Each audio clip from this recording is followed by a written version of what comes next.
Bom dia, gente. Que lindo. Primeiro, super obrigado, Ricardo e Fernanda. Acho que foi, não sei, eu tenho a sensação de que essa formação parece que ela está muito cadenciada, assim, sabe? Parece que, não sei, mesmo online a gente está conseguindo fazer essa bola passar de uma maneira muito, muito bem feita, assim, né? Então, acho que vocês pegaram bem o que veio dos outros encontros, né?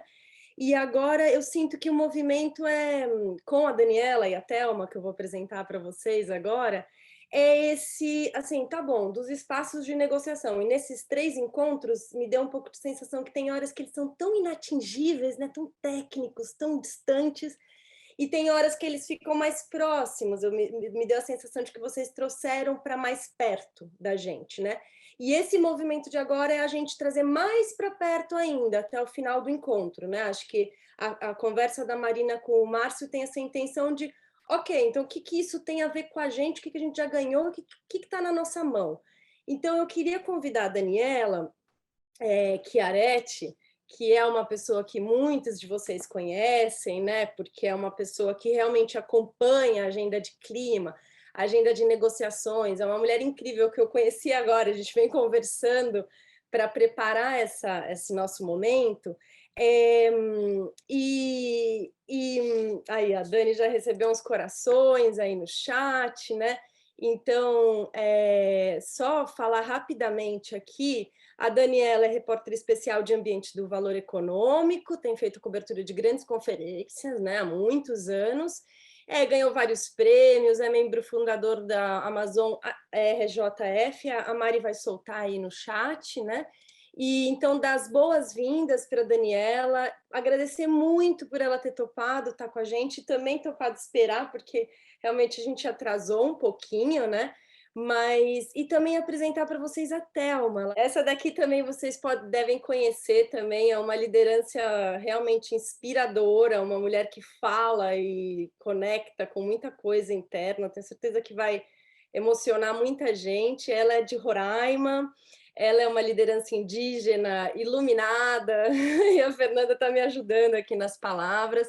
Ela é coordenadora geral da UMIAB, que é a União das Mulheres Indígenas da Amazônia Brasileira, que agora faz parte do Observatório do Clima. Então, junto com a Thelma, vem toda uma inspiração indígena, das lutas indígenas para a gente, do movimento ambientalista e do terceiro setor e das ONGs, a gente conseguir realmente ficar mais próximo, cada dia mais próximo das organizações indígenas.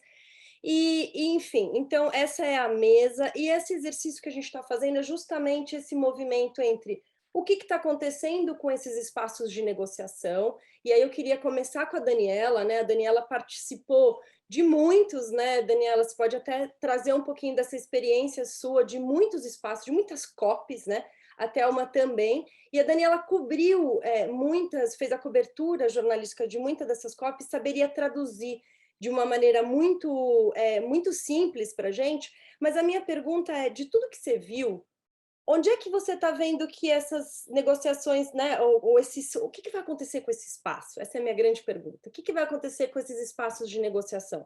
Quais são os limites? A gente, numa das nossas conversas, você falou, né, das limitações desses espaços.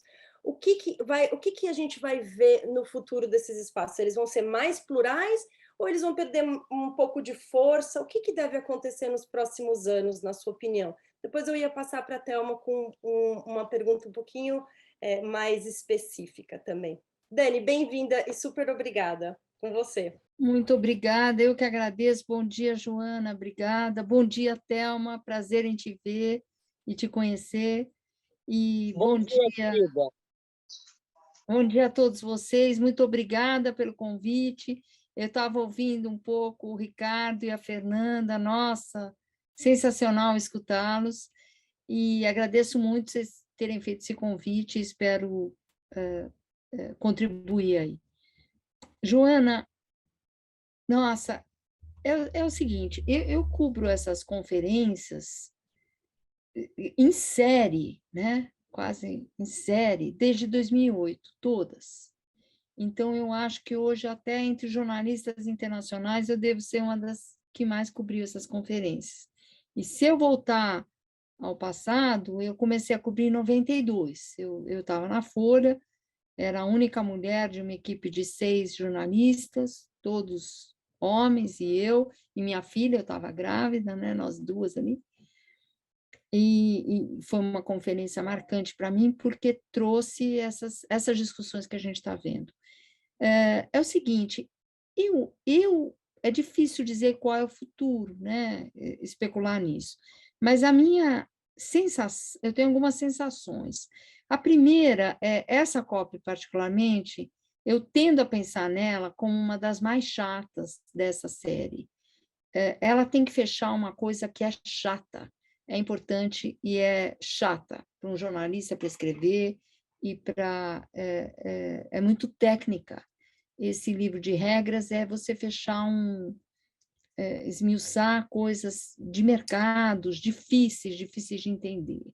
Além disso, ela é no meio de toda essa confusão que a gente está vivendo.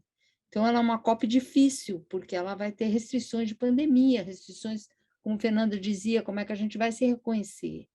É uma COP que coloca jornalistas em risco. Se um jornalista for à COP cobrir como se deve, você tem que falar com muita gente.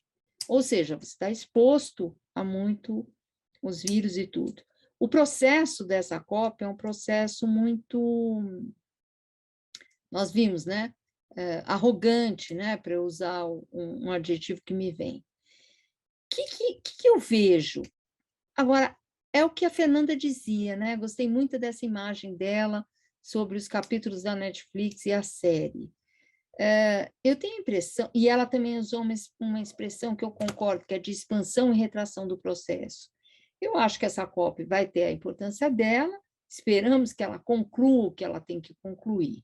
O que eu vejo, eu cobri algumas conferências no passado que eram muito inspiradoras. Eu não vejo mais isso nessas conferências.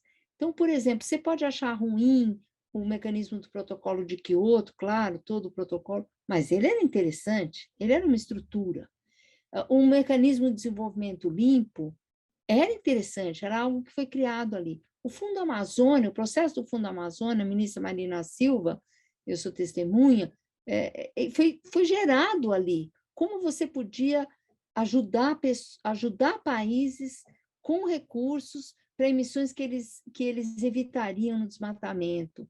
Isso são coisas impressionantes que surgiram na COP. RED, essas siglas. Eu sinto agora, a minha impressão é de um fim de um ciclo que tem que encerrar, mas o que vem depois? E aí você me pergunta, eu estava ouvindo Fernanda e Ricardo, e eu realmente acho que esse assunto vazou para outros fóruns. Aliás, ele tem que vazar. Então, se os ministros da Finança não estão falando com a Convenção de Clima, talvez eles estejam falando em outro lugar, eles estão falando no G7, eles estão falando no G20, esses órgãos todos, Organização Mundial do Comércio, Organização Mundial de Saúde, estão se apropriando dessas pautas. Então, ela transbordou das COPs, essa é a minha sensação. As COPs, no meu modo de entender, só continuam sendo interessantes se elas puxarem o processo, se elas falarem o que Fernanda vinha dizendo, o professor Abramovay, se elas forem assim, controlarem o processo, controlarem quanto tem de emissões, senão elas vão para um momento de fragilidade, de novo, de recuo, a onda vai descer de novo. É um pouco a minha visão. Não sei se eu respondi. Respondeu, tá ótimo. Esses processos de expansão e retração, que são processos sociais como um todo, né? Thelma, você está aí? Deixa eu te ver. Aí, querida. Estou aqui, querida. Bom dia, tudo bem? Bom dia. Só mostrar aqui para vocês que eu estou em Manaus, no Amazônia, na Amazônia, bem naquele clima que nos protege, na beira de um rio. Respiram o ar puro que estou respirando. Tá chegando aqui. Ô, Thelma, você inspira muito, né? É muito gostoso sempre conversar com você. E eu sinto que você representa, assim, uma ponte entre vários mundos, né? Então, assim, você já foi para as COPs, você já se candidatou ao Senado, você é líder da sua comunidade, você é líder de várias redes, né? Você, dessa sua experiência toda, onde é que você acha que a gente, para caminhar no sentido do futuro, né, que é o que a gente está falando aqui, onde você colocaria força, onde você investiria, onde você diria aqui nós vamos conseguir energia para dar conta desse desafio tão absurdo, tão grande, tão assustador que a gente tem? Onde é que você bota a luz, assim? Onde é que você acha que vai funcionar? Para mim, Joana, é com muita satisfação, é com muito carinho que eu participo nesse momento de uma breve fala com vocês. Estar no Observatório do Clima, para mim, é um avanço, não da Thelma Taurepã, mas dos povos indígenas, das mulheres indígenas, né? E eu acompanhei um pouquinho da fala da Adriana Carvalho, né? Uma mulher que muito me inspira. E assim, a gente inspira uma na outra, né? Eu me inspiro na Joana, na Adriana, em outras Adrianas, né? Em Cineia Wapichana, essa mulher que me levou, que me trouxe, me levou não, que me trouxe para esse mundo de como observar o clima, de como observar mais de perto o meio ambiente, fazer essa incidência, né? E para onde estamos caminhando com esse futuro. Então, Cineia, houve uma participação de Cineia Wapichana que me fez com que a gente, nós mulheres, nós fazemos uma incidência grande dentro desses espaços.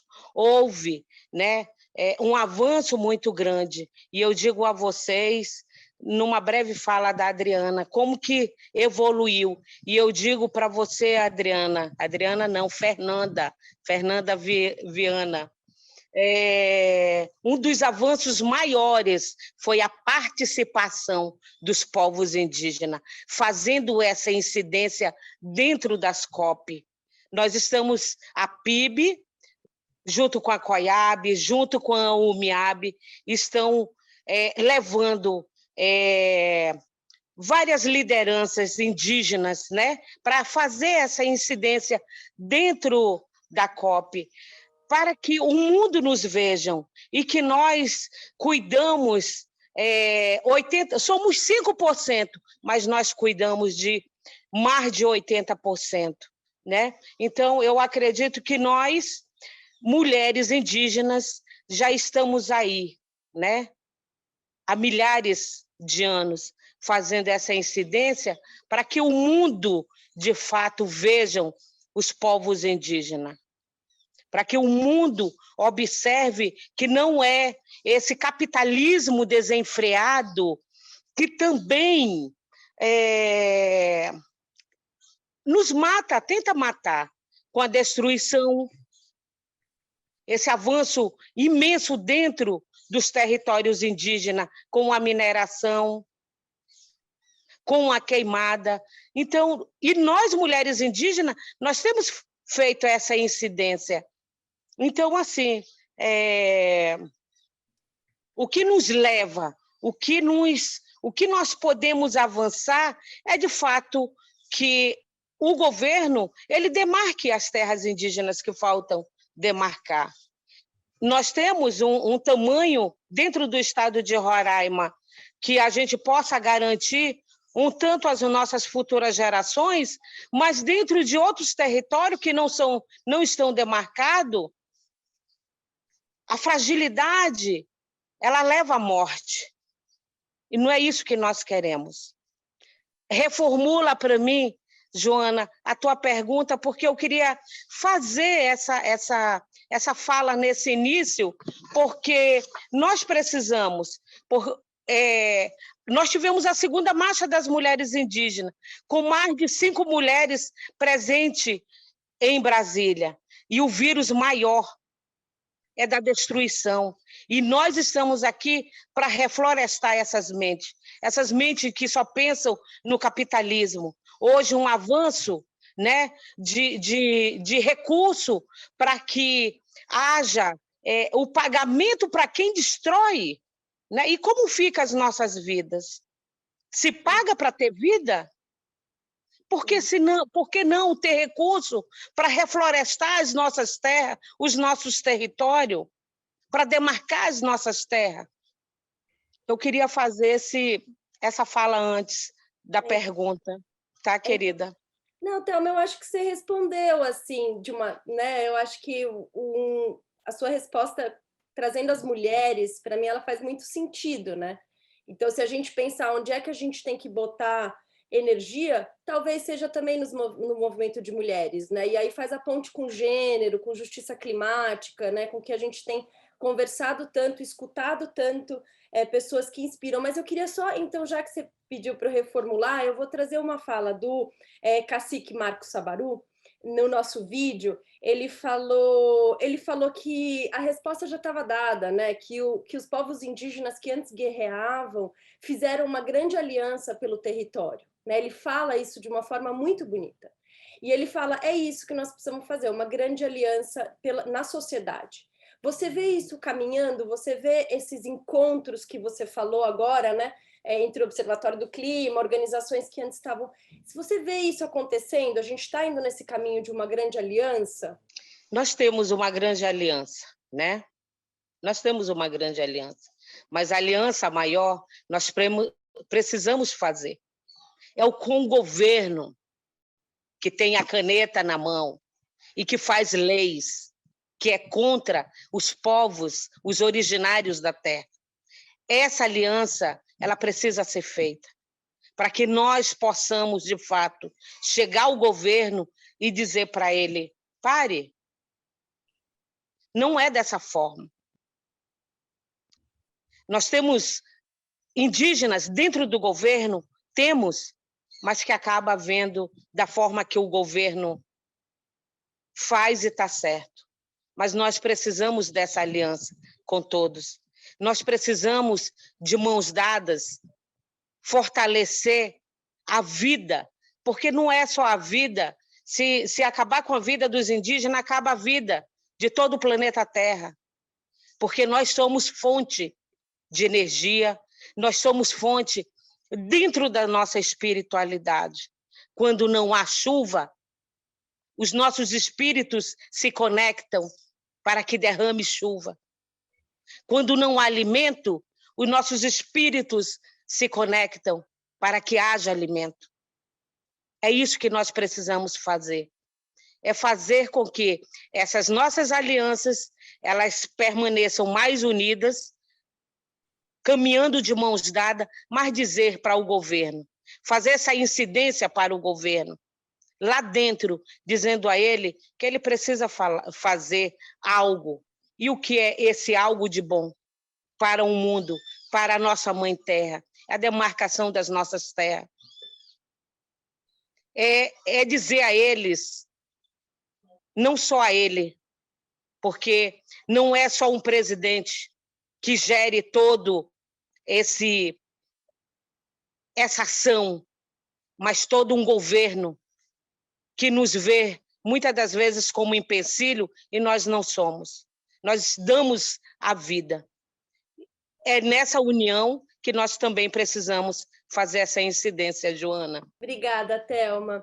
Ô, Daniela, a Thelma falou bastante agora da aliança com o governo e como a gente tem que reconstruir, também o papel das mulheres e das comunidades indígenas. Tem uma mamãe, assim, uma pessoa gritando mamãe aqui, acho que tem a ver, né?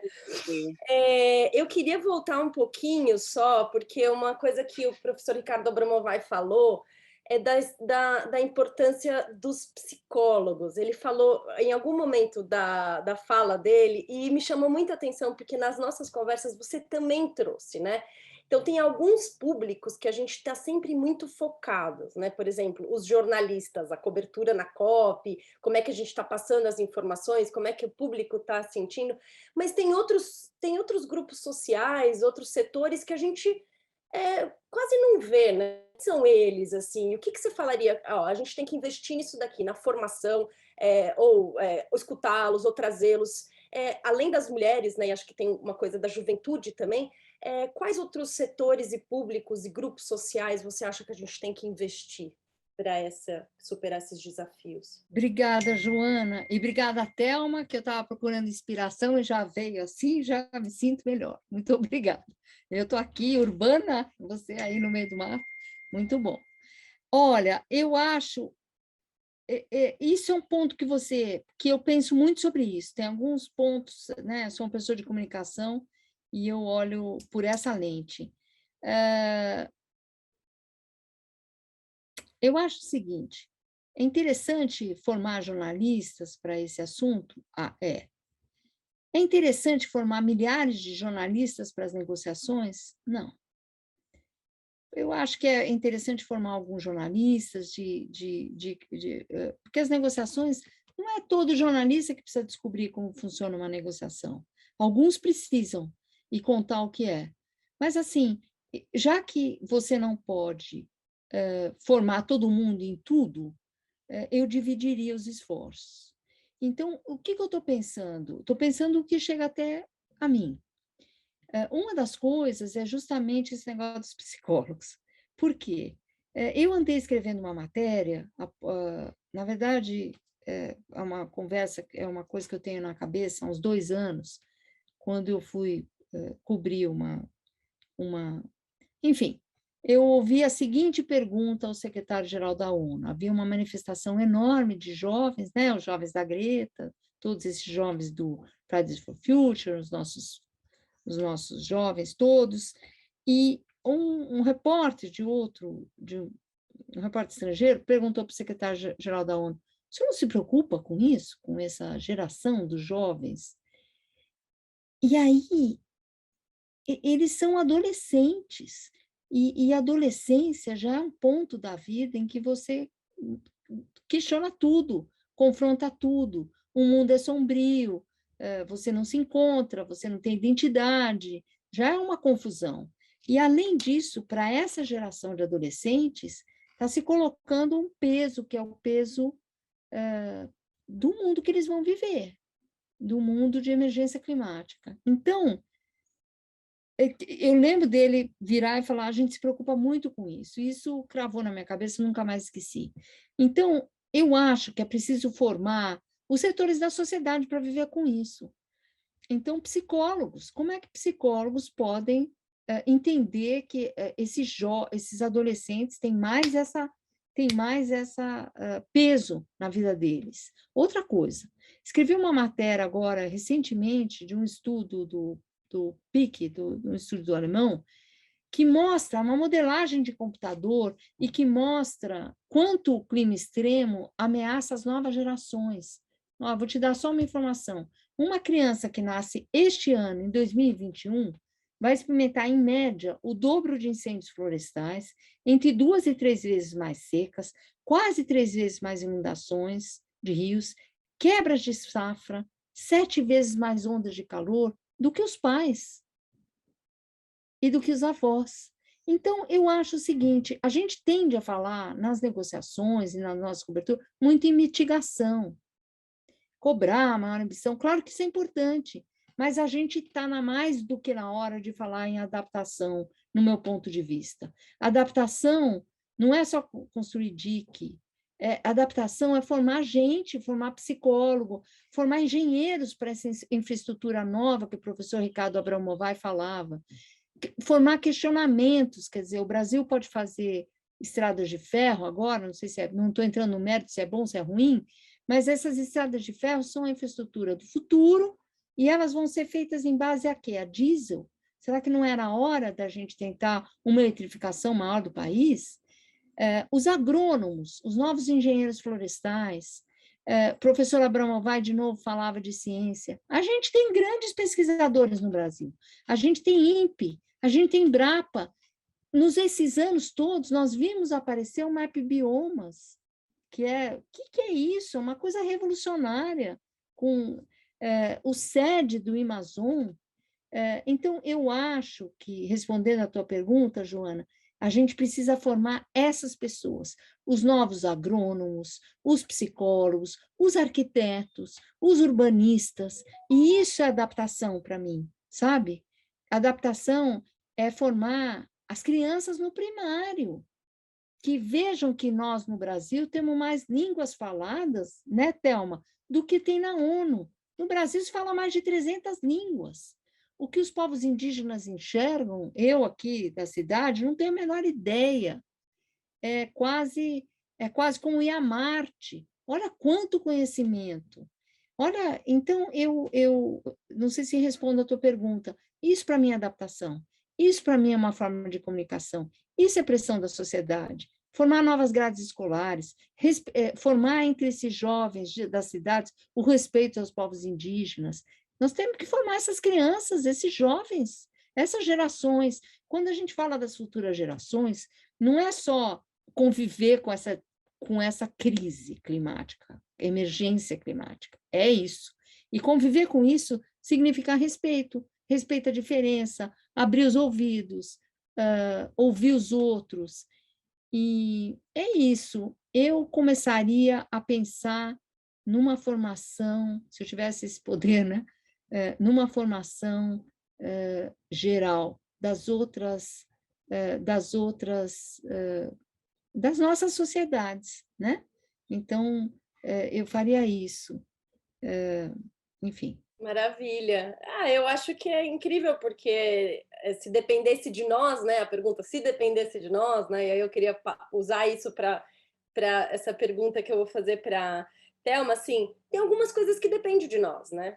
Então, assim, se depende... Por exemplo, nós estamos fazendo essa formação, tem 90 pessoas aqui, né? Na prática tem 80 organizações, né? E depois, no final, a gente até vai fazer um destaque para a pluralidade das organizações e para a capacidade de capilarizar, né? Capilaridade que a gente tem na sociedade pelas organizações. E aí essa é a minha pergunta, Thelma, porque você falou do governo e você falou do movimento de mulheres, né? E você teve uma experiência, né? De se candidatar, né? Então eu imagino que nessa ótica tenha vamos ocupar esses espaços, né? De poder, mas também o que é a sociedade civil organizada, as organizações não governamentais, como é que você vê a gente se ajudando mais, ou como é que você vê a gente alavancando isso que pode ser aquilo que a gente consegue fazer, né? As ONGs, os movimentos, nessa pressão no futuro, onde é que a gente tem que se apoiar, onde é que a gente tem que se fortalecer, o que precisa acontecer? Volto a falar, a união, se unir mais, né? Porque só através da nossa união é que nós passamos a observar um ao outro. Porque essa sociedade que nós vivemos, meu filho, quando eu vou andando na rua, fazendo algo, fazer algo, e aí alguém passa por mim, eu digo assim, oi, bom dia. Aí a pessoa para e, oi, bom dia. E eu sigo. E ele fala assim para mim, quem é, mãe? A senhora conhece? Eu digo, não, acabei de conhecer. Aí está a empatia. Aí está o olhar. Aí está a diferença para que nós possamos ter uma geração que olhe para si. Em 2010, quando eu fui para a cidade, saí da minha aldeia e fui para a cidade, que eu tive uma missão de sair de onde eu vivia livre, como liderança do meu povo, sair para a cidade e cuidar de um outro contexto, mas para os povos. Na minha casa, onde alugaram para mim, até piscina tinha. Mas sabe o que? Meus filhos não se adaptaram, porque eles estavam adaptados a viver livre, a tomar banho, que a água todo o tempo está correndo. E ele falou assim, aqui fede, essa cidade ela fede, essa água ela tem cheiro ruim. E nós precisamos ter esse olhar. Nós precisamos fazer com que há uma geração que olhe de fato, que não discrimine um ao outro, a união ela precisa, de fato, acontecer na prática, para que nós possamos avançar. 2018, eu fui uma candidata que desbancou o câncer, não só no estado de Roraima. Ele precisava somente de 400 votos. E esses votos, eu ganhei eles dizendo assim, vamos mudar, vamos, nós precisamos nos unir. E é nesse olhar de transformação que nós precisamos transformar sempre. Dentro de uma bancada na Câmara, são 542 pessoas com mentes de destruição do capitalismo. Somente uma, que se chama Joênia Wapichana, combate. Então, nós precisamos se unir para que nós possamos, se a gente precisa fazer uma incidência política dentro do Congresso, aí eu chamo as nossas organizações, os nossos parceiros. Vamos focar nisso. 2018, Thelma Taurepan continua massificando que precisamos fazer essa incidência dentro do Congresso. Já tive a proposta para sair a deputada estadual, já tive a proposta para sair a deputada federal, já tive a proposta novamente para a gente continuar essa incidência para fazer com que isso se massifique a candidatura ao Senado. Mas nós precisamos, primeiro, dessa união. Onde iremos fazer essa incidência? Quem pode estar com os povos indígenas para fazer essa incidência? Precisamos criar um mecanismo, precisamos buscar, fazer estratégia, mas nós precisamos nos unir.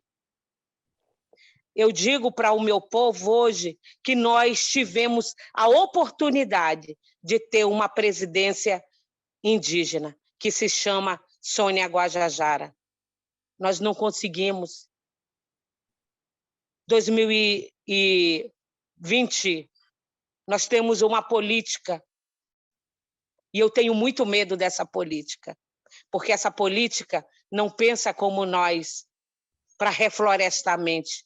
Reflorestar não é só pensar no carbono, quanto que nós vamos pagar nele, mas reflorestar a mente, de fato, para não destruição. É isso. Obrigada, Joana. Você é luz no meu caminho, querida. Vocês são luz no Observatório do Clima. E é esse clima que faz toda essa mudança, para fazer essa incidência junto com os povos indígenas, fazer essa incidência que aonde estão os povos indígenas, ali estão milhões de mulheres há muitos anos, há muitos milênios, fazendo com que esse reflorestar mentes, eles aconteçam com o decorrer do tempo. Obrigada, querida. Obrigada a você. Gente, a gente já passou do nosso tempo, mas como a gente está um pouquinho atrás... Mari, eu não sei se eu posso só fazer o último... eu estava com medo de uma pergunta, mas eu vou arriscar. Que é... Dá para ser otimista sabendo tudo que a gente sabe? Né? Onde é que a gente vai buscar essa... me criei coragem para fazer essa pergunta pela fala da Thelma, né? Joana, dá para a gente ser otimista.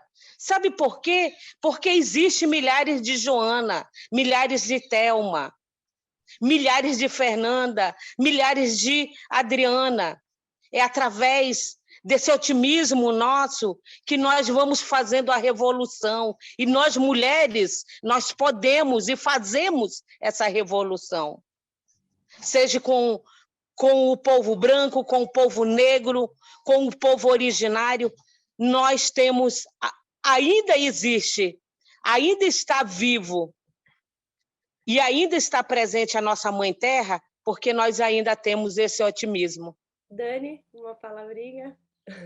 Oi, olha, eu acho que sim, claro, porque senão a gente entrega os pontos. Esse ponto é muito importante, pelo seguinte, se anos atrás em 2015, isso é uma frase da Isabela Teixeira, não é minha, a gente teve que vencer o negacionismo climático. O que tem que se vencer agora, na nossa frente, é o fatalismo climático. Por exemplo, ontem, uma jornalista jovem de Toronto me ligou para saber minha visão sobre algumas coisas, e ela me disse, eu temo que a gente esteja perdendo o momento. Ela é jovem, está entrando nessa área de clima estrangeira, e eu falei, olha, isso está um pouco paralisante nessas gerações novas. Essa tua pergunta é muito importante, Joana, porque o cenário à frente é um cenário... Nós estamos olhando para um iceberg e nós somos o Titanic, certo? Então, esse é o cenário. Só que a gente tem tempo de mudar essa rota desse navio. Eu acho que isso é um desafio grande. Eu acho que o segundo desafio grande é seguir com esse mecanismo multilateral, torná-lo inspirador, puxar para que ele possa, sabe, esses mercados de carbono, não pode sair um dinheiro daí que seja para adaptação, que seja para perdas e danos, que seja para ciência, né? Então, acho que a gente tem que aproveitar o que está na frente da gente e puxar mais, né? É isso que eu sinto um pouco de falta, se bate sempre um pouco na mesma tecla. Eu também, se eu puder falar, eu ficaria muito otimista se nos próximos anos existisse um fortalecimento do Sul, dos países do Sul, em todos os termos. Eu tenho falado isso todas as vezes, eu vou falar de novo. O Brasil só é importante nas COPs porque tem floresta, porque tem povos indígenas e porque tem cientistas. O Brasil importa por causa disso. Não adianta, a gente tem uma vocação a ser provinciano, ir lá mostrar não sei o quê. Nós estamos lá para o mundo por causa disso. A gente tem Telmas, a gente tem floresta e a gente tem Ricardo Abraão Vaz e Carlos Nobres e muitos outros. E não é pouco que a gente tem, é muito. Então, o que a gente tem que fazer? A gente tem que estudar a floresta, ouvir os povos indígenas, os nossos e dos outros lugares do mundo. Os países megadiversos estão no sul, é Brasil, é Colômbia, é Peru, é Congo, é Indonésia. A questão do carvão é importante para a mudança do clima? Importantíssimo, porque, como bem disse Thelma, nós estamos num mundo só. Agora, não é importante para nós é traço. Para nós o importante é o desmatamento, é a infraestrutura. Então, eu acho que eu teria otimismo se eu parasse de receber pautas que interessam os meus colegas do New York Times, do Guardian, do coisa, e recebesse pautas daqui, sabe? Do que está acontecendo no Peru, na Colômbia, em Roraima. O que o pessoal da Telma está vendo? O que eles comem? Como é que eu posso aprender? Como é que eu posso mostrar isso para os leitores? É isso. Eu acho que a gente tem uma fronteira nova de conhecimento, que é o Sul. É o fortalecimento dessas ONGs do Sul, que enxerguem, que consigam, da ciência, dos cientistas do Sul, né? Eu acho que isso me dá esperança, sabe? Parar de ouvir um pouco o discurso, porque, gente, pelo amor de Deus, essa COP vai acontecer porque Reino Unido, Estados Unidos e União Europeia querem que ela aconteça nesse momento. Nós vimos isso. Não teve vacina para todo mundo, foi tudo meio corrido. A gente viu isso, certo? E os países? E aqui? Né? Então, eu não estou desconsiderando em nenhum momento que o Brasil está inserido no mundo. Nunca, nunca. A geopolítica hoje é uma geopolítica dos Estados Unidos e de China, onde clima é um componente importante, mas não é o único. O professor Ricardo sabe disso melhor do que eu. Tem uma brigaiada enorme que tem a ver com outras coisas, com tecnologia, com territorialismo, e clima está no meio. E nós precisamos prestar atenção nisso, porque disso depende também o nosso destino e de como eles vão negociar clima. Agora, é um pouco... Eu olharia para nós com outra maneira. Eu vou ficar muito otimista quando nas universidades, que temos grandes universidades, se estude mais floresta, se estude mais como os povos indígenas, as sementes, qual semente eles põem antes. Uma semente que você coloca, que eu não me lembro mais, da Amazônia, ela leva 2 anos para germinar. Você acha que aquele negócio não deu certo, não vingou? Está lá. Né? A gente é que não sabe. Então, olha a fronteira de conhecimento que tem. Isso me dá muito otimismo. Tentar ver, e me dá otimismo ver que mais jovens do sul-sudeste, onde eu moro, têm hoje interesse pela Amazônia, por exemplo. Mais e mais querem conhecer, querem ir. Na minha geração, ninguém ia. Então, é isso. Maravilha. Mulheres incríveis, eu passaria aqui o dia inteiro, ó, faria um almoço, cozinharia junto com vocês. Foi uma delícia, realmente, assim, inspiradora, mas a Mariana já me deu umas 4 cutucadas aqui por vários DMs diferentes, então eu vou ter que encerrar agradecendo a Thelma, muito obrigada, estamos sempre juntas, pode contar muito com a gente conta muito com vocês. A Daniela, esse olhar assim, né, de águia para vários pontos que a gente precisava esclarecer. Super obrigada. Mari, passo a bola para você, não sei como é que você vai agora fazer esse gol, que a gente precisa daqui até o final terminar essa formação interminável, mas é isso, beijo grande e muito obrigada.